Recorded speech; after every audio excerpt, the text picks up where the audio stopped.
Hi welcome back to my channel Milan Dali simple लाइफे सबाइके सुस्वागतम। देखो आमी चालेर गुड़ो निये निচ্ছি मालपोয়া बानाबो सेई जोन्नो एटा बाबार बाड़ीते झाटिपाहाड़ीते छिलाम तो आमी एडिट करे भिडियोगुलो छाड़ते पारिनी। आर परे आमी एकटू आटा निये निচ্ছি परिमाण मतो। तो चालेर गुड़ो आटा और एखाने निये निलाम नुन कालो जिरे और गुड़ो दूध एटा आमुल दूध गुड़ो जे যতটা পরিমাণ দিতে পারবে। তো আমুল দুধের পরিমাণটা আমি একটু বেশি দিয়েছিলাম। আর এটা আমি দিচ্ছি সঙ্গে চিনি পরিমাণ মতো চিনি। তো গাই দুধ থাকলে গাই দুধও দিতে পারো। তা আমাদের যেহেতু আমুল গুঁড়ো দুধ এনে দিয়েছিল সেই জন্য আমুল দুধটাই দিলাম, গাই দুধ আর দিইনি। তো ভালো করে এটা মিক্স করে আমি জল দিয়ে ভালো করে মেখে আমি 1 ঘন্টা রেখে দেব। ये देखो बैटारटा तैरी करছি, जल देवा हो गेছে। तो আমি এভাবে মেখে নিচ্ছি। এটা মাখার পর আমি এটা 1 ঘন্টা রেখে দেব। আসলে নিজে নিজে ক্যামেরা করছিলাম তার জন্য ভালোভাবে করতে পারিনি। তো শ্বশুর বাড়িতে আরও বানানো হয় আলাদা প্রসেসে, কলা আপেল টাপেল ফল দেয়। তো আমি ওখানে ফল টল কিছুই দিইনি, চালের গুঁড়ো দিয়ে করলাম। তো যদিও এটা ফোন দেখে করেছি, আমি ইউটিউব দেখেই করেছি। ওখানে যা যা দিয়েছিল আমি সেই জিনিসগুলো দিয়েই করলাম।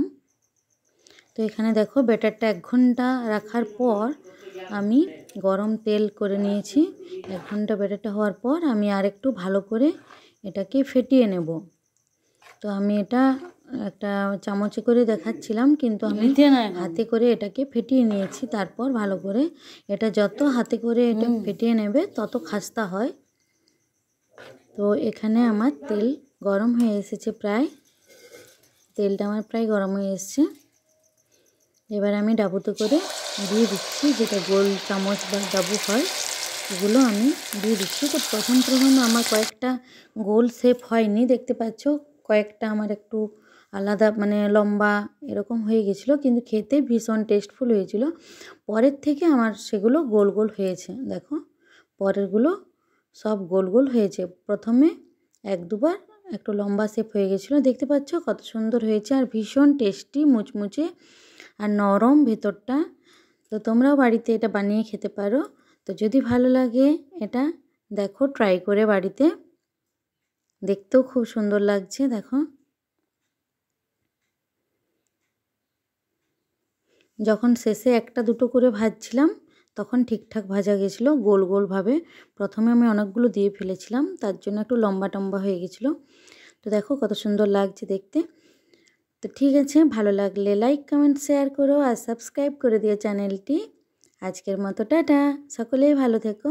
আর হ্যাঁ, এটা ফ্রিজে স্টোর করে রেখে দেওয়া যাবে, কারণ আমি অনেকটা পরিমাণ করেছিলাম তার জন্য এটা 3-4 দিন ধরে ফ্রিজে রেখে খাওয়া হয়েছিল।